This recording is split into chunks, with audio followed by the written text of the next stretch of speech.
I can hear you. Your voice is breaking, but it's fine. As long as you can hear me. Yeah, 15 minutes, Ayesha. Right. Am I on? Yeah, you're on. All right. Thank you, Sanjay, for this generous introduction, and extremely grateful to IDSA for inviting me to this conference. I wish I was there in person. I thought that the Bangladeshi speaker kind of gave me a good entry point into my conversation. I mean, one of the arguments I overheard was the threat of terrorism and violent extremism being external, which makes for my primary argument, which I'm going to present today, which is that radicalism and terror are expanding in South Asia, primarily because the region has not had its moment of reckoning that could be equated with 9/11 in the US. We've had acts of terrorism, but has it then helped us graduate to a level where we have a vision to fight this threat? We do tend to make tactical moves, but we haven't gone beyond that. I mean, there is no individual or a unified moment for South Asia where we have a clear vision of how we're going to fight this threat. And this is a moment where we need to be concerned about, because we have, besides other terror outfits, we have organizations like Daesh knocking at our doors. I mean, from Bangladesh to Quetta to Kabul, and countries where it's not there, it is not, really presented its strong foothold like in India. I mean, the threat is there. And yet, our only response is that we continue to consider it an external, as an externality, rather than something which is evolved due to factors that are at play inside our individual states and in the region. Let me remind you that very recently, I mean, when I say recent, it's just like 2-3 days ago, the Daesh leader, Abu Bakr al-Baghdadi, has said that in response to the organization being pushed back from the Middle East, in Iraq in particular, he's called upon the followers to go and strike at home. And his call is mostly to non-Arab players. I think that is significant, and there is a response that South Asia needs to develop regarding that. Of course, the situation is going to be different. I see, in one way, I see the Middle East and South Asia tied in a kind of pendulum kind of a movement. So every time in 1980s, there was a lot of Arabs, there's a lot of radicalized elements that moved into South Asia in response to the effort of state actors to fight the war against the Soviet Union. And then this pendulum went back once things had begun to settle down. Not that war had ended in Afghanistan, but we did see a movement towards Syria, towards Iraq, where new violence had happened. Now, once Daesh seems to be getting a pushback there in the Middle East, I do not see that there's going to be a lot of Arabs coming into the Middle East. That may not happen, but we are definitely going to see the non-Arabs, which is localized elements, local elements returning, and that's going to have implications for the region. I think the other thing which we need to understand with the jihadi infrastructure in South Asia and Southeast Asia is that it has over years become more localized. That there is an element of franchising which has happened. I mean, unlike the 1980s and the 1990s, or even parts of early 2000s, when you could find external elements in South Asia fighting the war of, conducting violent extremism, such as you would find Uzbeks and you could find Arabs, etc. Now, at this juncture, what you have is a lot of franchising. So what you have is organizations like Daesh, organizations like Al-Qaeda, linking up with not just local issues. They are poaching on local issues, but they're also poaching on local sources, local organizations, local manpower. I mean, that is a significant change that we need to think about. So while we talk about externality, the fact is that it is happening right in our middle.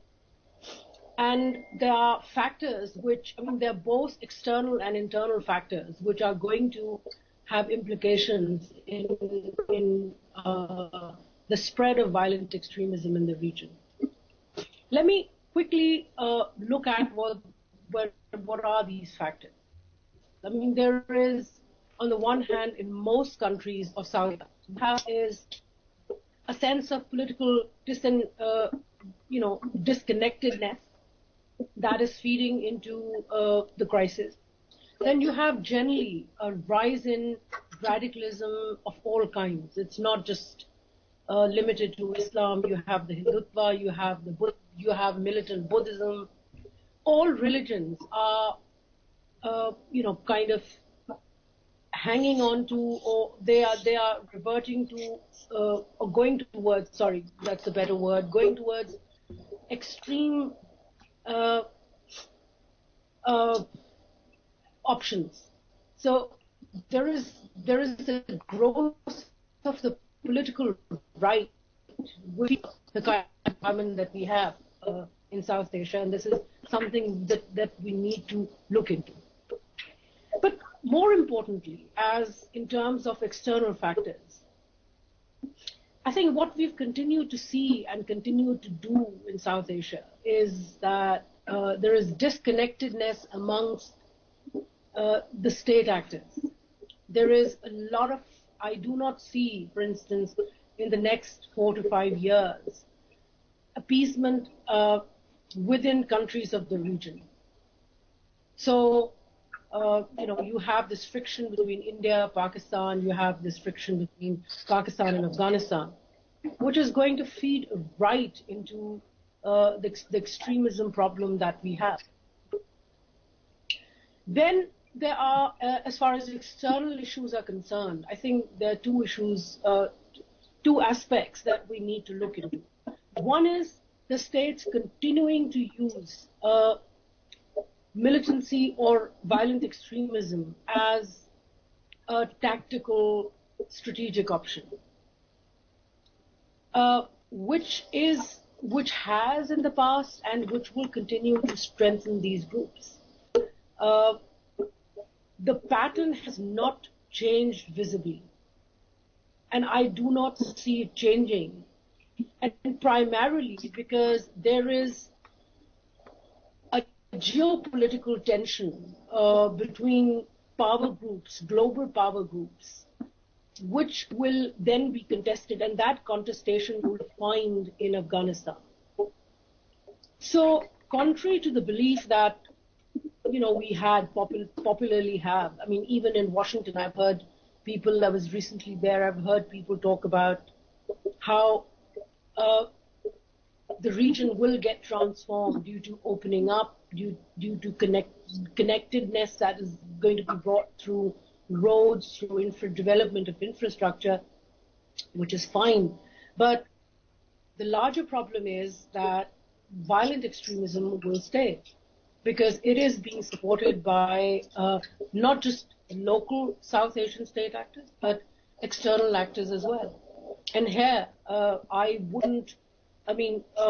countries like Iran, countries like China, countries like Russia, I do not see their current policies leading us towards cleaning up of violent extremism from our region. In fact, I would suspect that, and one is spoken to people, one is spoken to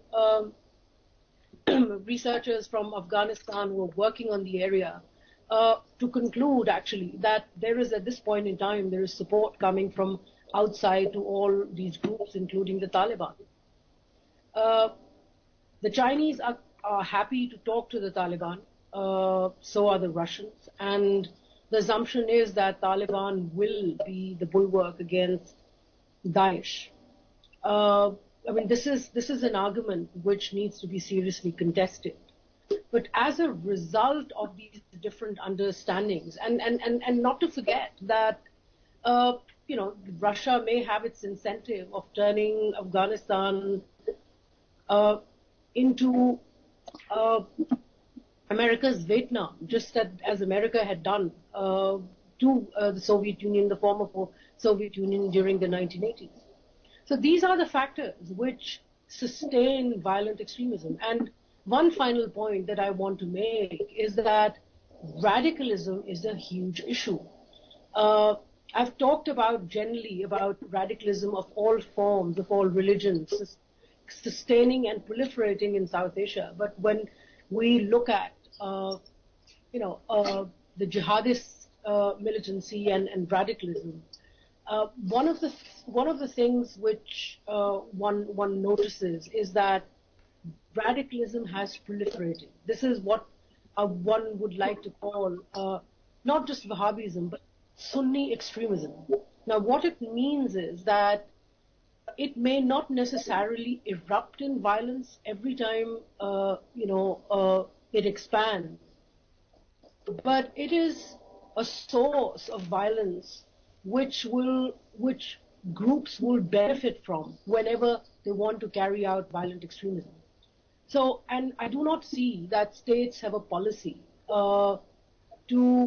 we keep talking about attending to the issue of violent extremism and attending to the issue of radicalism. I've attended, a few conferences in the past where people have even talked about counter-narrative, but these are very half-baked ideas. And unless we have a plan to address the issue of radicalism, I don't think that we will be able to get rid of violent extremism. We can strengthen our borders, we can have better controls, but as long as there is a policy to sustain these groups, and as long as we do not attend to the issue of radicalism, I don't think that this problem is going to get resolved. In fact, what we'll see is greater proliferation. Thank you.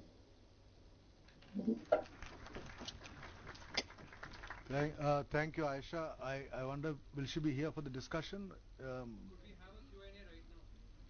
Can we have Q&A right now? Okay, so because then I'll give about a few minutes for some questions from the audience. My own question to you is, of course, you're right about radicalism and religious extremism being a much wider phenomenon in the region. In passing, you mentioned Buddhist and Hindu extremism, but one could also talk about Sikh.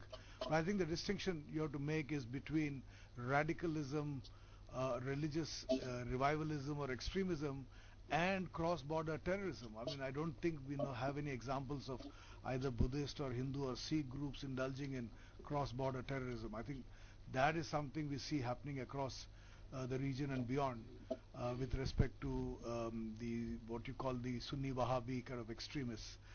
But maybe you'd like to say something about the distinction one should draw between radicalism on the one hand and acts of terror that in a sense become a threat to state entities in the region. But if there are any other questions, I'll take 2 or 3 and then let Ayesha answer. And General Mehta.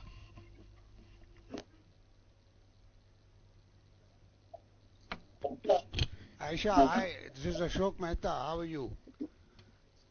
I'm good. I'm good, General Mehta. How are you? Yeah, my question is with regard to the earnestness with which the Pakistan government will address its domestic problem of terrorism.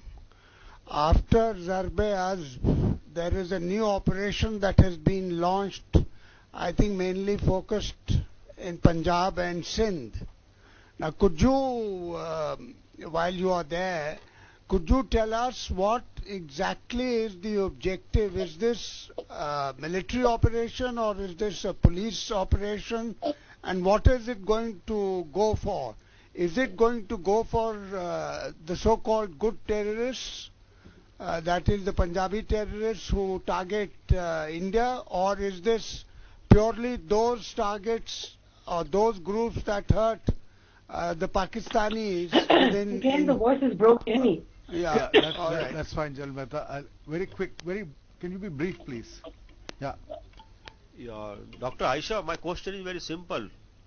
We have a very porous borders across our country, neighboring. So do you think like Trump, we can have a boundary wall like in Mexico he is planning to have? Yes, one last question here. Ayesha, my name is Jayant Sorry, Singh. can you repeat? Can you repeat? I'll repeat it for you. We'll take one more question and then I'll repeat that. My question was, you made a point saying that Taliban, the regional actors in Afghanistan, whether it's the Chinese, the Russians or Iran, now they have open dialogue with Taliban, and Taliban is increasingly being seen as a bulwark against Daesh. Now you have just said that this whole premise needs to be contested. Could you really elaborate why is that? Because there is a section here which thinks, there is a constituency which believes that this Daesh in Afghanistan is not what it appears to be very ostensibly. We could just elaborate on your this thing, that why Taliban should not be seen as a bulwark against Daesh in Afghanistan. Right. Aisha, the other question which we couldn't hear was whether building a wall between India and Pakistan, like between the United States and Mexico, would solve the problem of cross-border terror. Go ahead. 5 minutes, if you can reply to those, we'll wind up this. Right. Very quickly. Let me go backwards. Well, if you feel safe building a wall with Pakistan, that's then, that's an Indian prerogative. But the thing is that what I was trying to say is that there are enough local sources of radicalism. I mean, there is this growth of right-wing politics in India as well, will encourage radicalism in your own country, and you cannot look away from it. Merely looking at it as a cross-border issue, I don't think that's going to help. Going to the question on Daesh and Taliban, why I don't think that they're going to be different. See, the thing is that where is the divide between these different organizations? If you look at the literature, I don't see any difference in what the Daesh is saying. The tactics are different, yet their ideology is very similar. So, and past are gone are the days when you could say that the Taliban were more focused on just their local issues, local political problems. And this is an impression which, for example, the Haqqani network has created for long. I mean, even when Haqqani was partnering with Al-Qaeda,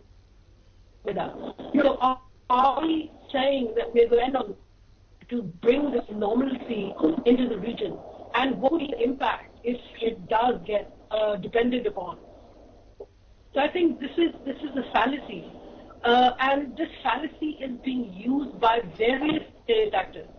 And I'm not just saying Pakistan, but other state actors as well, to keep a militancy in Afghanistan and use it for their different political purposes.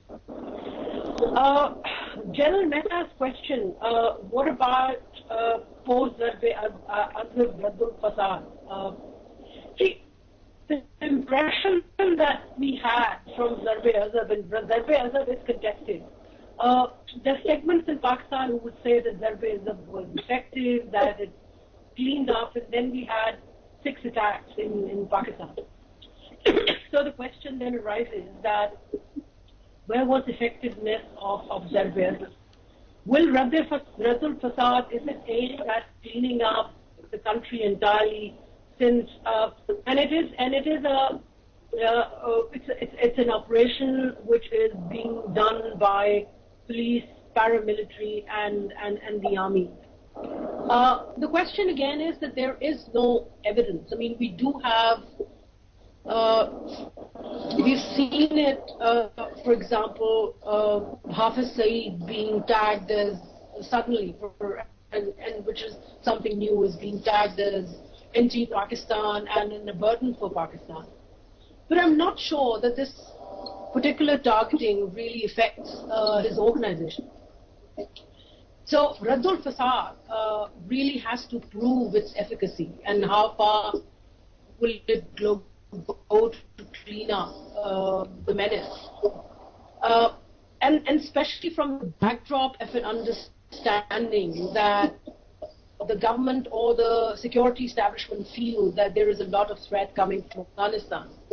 Now, if that be the purpose, or if that be the understanding, then the counterbalance to it would be in the form of these good Taliban, which will probably continue. So I don't think that the life of these good Taliban is in the country is over. And finally, sir, to the question on radicalism and counter-border, yes, these are very connected issues. And I mean, I didn't pick up entirely on the question, but I overheard or I heard this remark about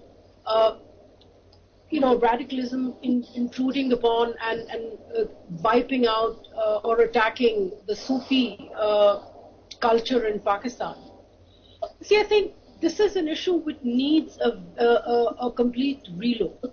I think what has happened in the region in general, not just specifically Pakistan, is that there are middle classes, there are members of the middle class who are on board this radicalism project. It's a middle class, radicalism in fact is a middle class project, which means that the new modernity in South Asia is much more radical. This view is much more radical. So if you look at the attack on Sevan in Sindh, on the Sufi shrine, one of the things which came out, which was visible, especially on social media, was that there were people who were reacting to this act of these liberal groups trying to express their support for Sevan by going and doing Dhamal. So there were people who were very angry, were saying that this was not religion. This was not what religion had said. And you notice while looking at these conversations that how radicalism has spread. And I think Ayesha, let it wind up, Ayesha.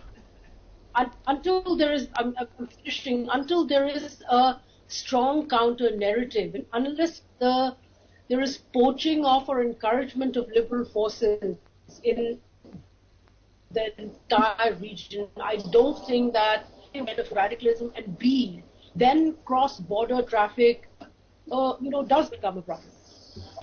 Thank you. I'm afraid